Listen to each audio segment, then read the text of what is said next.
Angkatan bersenjata Rusia terus menggempur titik pertahanan militer Ukraina di Soledar. Rekamannya ramai beredar di media sosial Telegram pada Senin 26 Desember 2022. Angkatan bersenjata Ukraina diketahui berlindung di salah satu bangunan yang diduga sebagai tempat persembunyian sementara mereka. Tentara Rusia yang mengetahui hal tersebut langsung melakukan pemantauan dan menargetkan serangannya. Setelah mengidentifikasi pergerakan lawan, tidak tanggung-tanggung rentetan rudal diluncurkan pada posisi pasukan Ukraina. Akibatnya ledakan berkali-kali terjadi pada area tersebut. Kepulan asap hitam tebal membumbung tinggi. Pasukan Rusia mengklaim tentara Ukraina yang sedang beroperasi di sana kehilangan nyawa.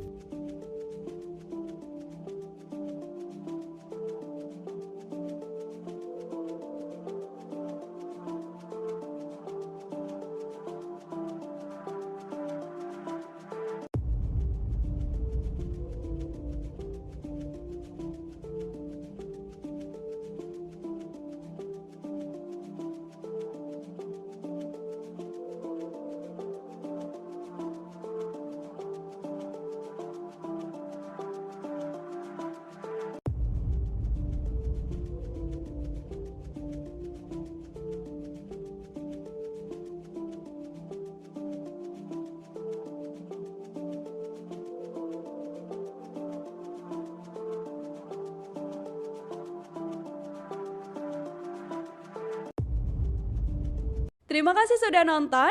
Jangan lupa like, subscribe, dan share ya.